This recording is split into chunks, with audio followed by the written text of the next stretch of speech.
अभी कुछ दिनों पहले कर्नाटका के हुबली शहर में एक 23 साल की लड़की को उसी के कॉलेज कैंपस में मार दिया गया। उस लड़की को मारने वाला था उसका क्लासमेट फयाज, जो उसको पसंद भी करता था। नमस्ते दोस्तों, आज के केस में हम बात करेंगे कर्नाटका के कांग्रेस पार्टी के लीडर निरंजन हिरामत की बेटी नेहा हिरामत की हत्या के बारे में। ये केस काफी सेंसिटिव है और पॉलिटिक्स से जुड़ा हुआ है, लेकिन हम आपको कोई भी न्यूज अपने पर्सपेक्टिव से नहीं बल्कि फैक्ट्स, इंटरव्यूज और पब्लिश्ड आर्टिकल्स में से ही देंगे। इस वीडियो में बताई हुई बात ट्रस्टेड सोर्सेज से ही ली गई है, लेकिन आप हमें कमेंट्स में अपने थॉट्स जरूर बताइएगा। चलिए शुरू करते हैं नेहा हिरामत के साथ हुई अनहोनी का खुलासा।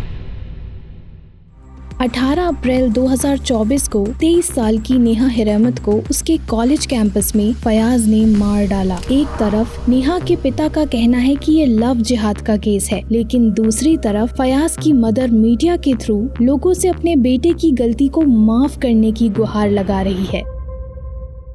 नेहा बीवी भूमा Reddy college of engineering and technology में BCA की एक स्टूडेंट थी। वो अपनी पढ़ाई को लेकर काफी सीरियस थी और पढ़ने में काफी अच्छी भी थी। उसके कॉलेज में पेपर चल रहे थे और 18 अप्रैल 2024 को भी उसका एक एग्जाम था। नेहा को एग्जाम से 2 महीने पहले फीवर चढ़ गया था, जो टाइफाइड में बदल गया था। उसकी हालत इतनी खराब थी कि वो ना तो कॉलेज जा पा रही थी और ना ही घर पर एग्जाम्स की तैयारी कर पा रही थी। लेकिन फिर भी उसने सोचा कि वो एग्जाम्स देगी और जितना हो सकेगा उतनी मेहनत करके अच्छे मार्क्स लाएगी। बट उसको उससे रिकवर होने में 2 महीने लग गए। वो फिर भी 18 अप्रैल को एग्जाम देने गई, लेकिन उसे क्या पता था कि वो अपना रिजल्ट देख ही नहीं पाएगी। नेहा का भाई उसको 8 बजे सुबह कॉलेज छोड़कर आया था। 4:30 बजे उसका पेपर खत्म होने के बाद नेहा की मम्मी का फोन आया। क्योंकि नेहा की तबीयत खराब थी तो उसकी मम्मी उसको कॉलेज से पिक करने आई थी। नेहा उस टाइम कॉलेज कैंपस में ही थी और बाहर जा रही थी। तभी उसने देखा कि सामने से कोई आ रहा है। जब उसने देखा कि वो कौन है तो वो डर गई। सामने था फयाज और उसने एक बैग टांगा हुआ था। उसने बैग में से एकदम से चाकू निकाला, जिसको देखकर नेहा पीछे हुई। फयाज को लगा कि नेहा भाग जाएगी तो उसने कुछ बिना देखे और बिना सोचे नेहा को 20 सेकंड के अंदर ही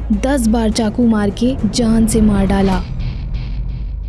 कॉलेज के CCTV फुटेज में ये साफ साफ दिखाई दे रहा है कि फयाज ने नेहा को चाकू से 9 से 10 बार वार किया। पहले तो फयाज ने अपने बैग में से चाकू निकाला और जैसे ही नेहा पीछे हुई उसने उसकी गर्दन पर चाकू मार के उसको गिरा दिया। लेकिन उसका इतना खून देखकर भी वो नहीं रुका और उसने उस पर वार करने शुरू कर दिए। पहले 2 बार गले पर, फिर 2 बार चेस्ट पर, फिर 2 बार पेट में और उसके बाद एक पैर में। कॉलेज में स्टूडेंट्स ये सब होते हुए देख रहे थे और वो नेहा को बचाने के लिए आगे भी आ रहे थे, लेकिन इतनी बेरहमी से उसको चाकू चलाते हुए देखकर वो हिम्मत नहीं कर पाए, जिसकी वजह से नेहा की जान बच नहीं पाई। जैसे ही नेहा को मारकर फयाज का मन भर गया, उसने अपना बैग, चाकू और चप्पल वहीं छोड़े और वहां से भागने लगा। लेकिन उस वक्त किसी ने उसको भागने नहीं दिया। अब जब उसके पास हथियार नहीं था तो कॉलेज के बच्चों ने उसका पीछा किया और उसको तुरंत ही पकड़ लिया। वो नेहा को हॉस्पिटल भी लेकर गए, लेकिन अनफॉर्चुनेटली नेहा की रास्ते में ही डेथ हो गई थी। बट अच्छी बात यह है कि इस इंसिडेंट के बाद कुछ ही घंटों में पुलिस ने फयाज को गिरफ्तार कर लिया था। लेकिन बुरी बात ये भी है कि नेहा की मदर को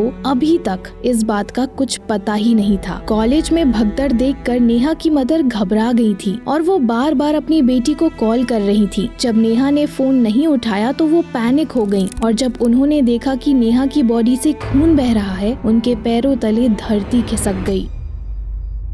नेहा और फयाज दोनों के घर वालों का ये कहना है कि ये एक दूसरे को पहले से जानते थे और जानते भी होंगे, क्योंकि वो एक साथ एक ही कॉलेज में पढ़ते थे। लेकिन इसमें भी दोनों की अलग अलग राय थी। नेहा के घर वालों का कहना है कि वो दोनों सिर्फ दोस्त थे और फयाज की मदर का कहना है कि ये दोनों एक रिलेशनशिप में थे, यानी ये दोनों के बीच बॉयफ्रेंड गर्लफ्रेंड वाला संबंध था। यहाँ तक कि फयाज ने अपने घर पर ये भी बोला था कि वो नेहा से ही शादी करेगा। नेहा के घर वाले इस बात से अग्री कर रहे थे कि फयाज उसको पसंद करता था और काफी टाइम से उसको परेशान भी कर रहा था, लेकिन नेहा उसके प्रपोजल को काफी बार रिजेक्ट कर चुकी थी। इस बात पर नेहा के पिता निरंजन ने फयाज के घर पर फोन करके कंप्लेंट भी की थी और उसको नेहा से दूर रहने को भी कहा था। और एक सच जो शायद बहुत ही कम न्यूज चैनल्स ने रिवील किया है। ये बात सुनकर आप शॉक हो जाएंगे कि 18 अप्रैल से लगभग 40 दिन पहले नेहा के घर पर एक कॉल आया। वो कॉल था फयाज का और उसने नेहा को धमकी दी। नेहा के फैमिली मेंबर्स की ये स्टेटमेंट है कि फयाज ने कॉल करके नेहा को ये बोला कि वो कॉलेज ना आए, अगर वो कॉलेज आएगी तो उसको बहुत पछताना पड़ेगा। इस पर उसके फादर ने फयाज के घर पे कॉल करके बोला था कि ये फालतू बातें करके हमारी बेटी को मत डराओ, उसके पेपर हैं और वो पढ़ना चाहती है तो उसको पढ़ने दो।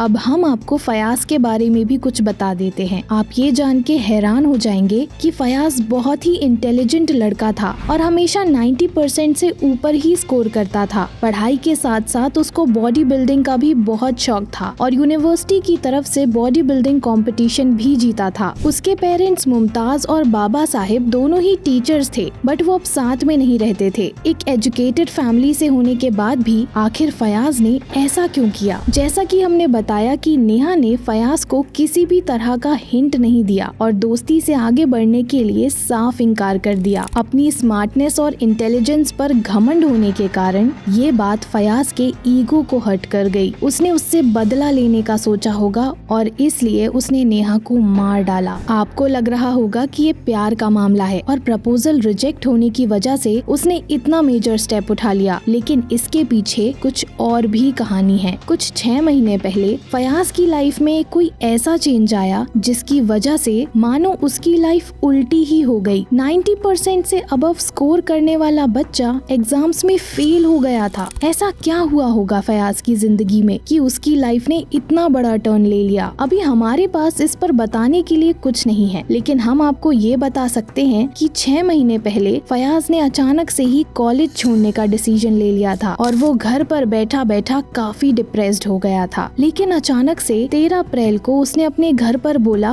कि वो अपनी जिंदगी सुधारेगा और जॉब ढूंढने बाहर जा रहा है। घर पर उसकी मदर सोच रही थी कि उनका बेटा शायद ट्रैक पर वापस आ रहा है, लेकिन जब उन्होंने अपने बेटे को न्यूज पर देखा तो वो इसको एक्सेप्ट ही नहीं कर पाई। आखिर कौन माँ ये एक्सेप्ट कर पाएंगी कि उनके काबिल लड़के ने उस लड़की को मार डाला जिससे वो एक टाइम पर शादी करना चाहता था। अब देखते हैं कि इस पर नेहा के फादर और कांग्रेस पार्टी के कैंडिडेट निरंजन हिरामत का क्या कहना है। निरंजन जी का ये कहना है कि ये लव जिहाद का केस है और निरंजन जी ने काफी बार अपने इंटरव्यूज में ये साफ साफ बोला है कि मेरी बेटी को कन्वर्ट करने के लिए काफी बार फोर्स किया जा रहा था। वो घर पर आकर सब बताती थी और उनको डर भी लगता था। उन्होंने इसके रिगार्डिंग फयाज के घर वालों से भी बात की थी। आपको लग रहा होगा कि पॉलिटिकल लीडर होने के बाद तो उनके पास काफी सपोर्ट होगा, लेकिन सच तो ये है कि वो इस वक्त एक बेसहारा पिता की तरह ही है। इस केस पर सीआईडी टीम इन्वेस्टिगेशन की मांग रखी गई थी। कोर्ट ने टीम तो बना दी और उनको टाइम भी अलॉट कर दिया, लेकिन इन्वेस्टिगेशन करने के लिए वो टीम 5 दिन लेट आई। काफी पॉलिटिकल लीडर्स जैसे कि अमित शाह भी निरंजन जी से मिलने आए और उनको हेल्प करने का प्रॉमिस किया। निरंजन जी ने ये बताया है कि अमित शाह जी ने उनको सीआईडी इन्वेस्टिगेशन पूरी होने तक का वेट करने को बोला है और ये प्रॉमिस किया है कि उसके आगे जो भी फैसला होगा वो उसमें उनके साथ खड़े हैं। निरंजन जी ने अपनी बेटी को जाते जाते ये प्रॉमिस किया है कि वो उसके हत्यारे को एनकाउंटर या फांसी की सजा दिलाने तक शांत नहीं बैठेंगे। ये एक बहुत ही रीसेंट केस है और इस पर कार्यवाही अभी चल रही है। अब सच क्या है वो तो सबकी स्टेटमेंट्स आने के बाद ही पता चलेगा। हम अपना ओपिनियन बताएं तो ये स्टेटमेंट्स जल्दी ही ले लेनी चाहिए थी, क्योंकि आपको तो पता ही है कि इनको बदलने और बदलवाने में टाइम नहीं लगता, चाहे वो विक्टिम की साइड से हो या फिर अक्यूज्ड की। लेकिन सारे इंटरव्यूज, पब्लिश्ड आर्टिकल्स और अवेलेबल वीडियोस में यही स्टोरी सामने आई है और जहाँ तक हमारी रिसर्च जाती है चांसेस यही है कि ये स्टोरी सच्ची है, क्योंकि फयाज पुलिस की हिरासत हिरासत में ही है और उसकी तरफ से कोई भी नई न्यूज अभी तक सामने नहीं आई है। इस पर आपके क्या व्यूज हैं? आखिर फयाज ने किससे इन्फ्लुएंस होके ये सब कर दिया? क्या कॉलेज के बाहर सिक्योरिटी होती तो नेहा की जान बच सकती थी? आपको क्या लगता है कि एक पॉलिटिकल लीडर होने के बाद भी क्या निरंजन जी को अपनी बेटी के लिए इंसाफ नहीं मिलेगा? इस केस पर स्टेटमेंट्स लेने के लिए क्या सीआईडी की टीम जल्दी आ सकती थी? क्या इस अनहोनी को जल्दी इंसाफ मिल सकता था? हमें कमेंट्स में अपने व्यूज बताइए और ऐसे केसेस पर इन्फॉर्म्ड रहने के लिए हमारे चैनल अनहोनी को सब्सक्राइब करिए और इस वीडियो को लाइक और सबके साथ शेयर जरूर करना ताकि आपके दोस्त और परिवार भी ऐसे लोगों से सतर्क रहें। वी होप कि नेहा हिरेमत और उसकी फैमिली को जल्दी जस्टिस मिले। मिलते हैं आपसे अगले वीडियो में एक नए केस के साथ। नमस्ते।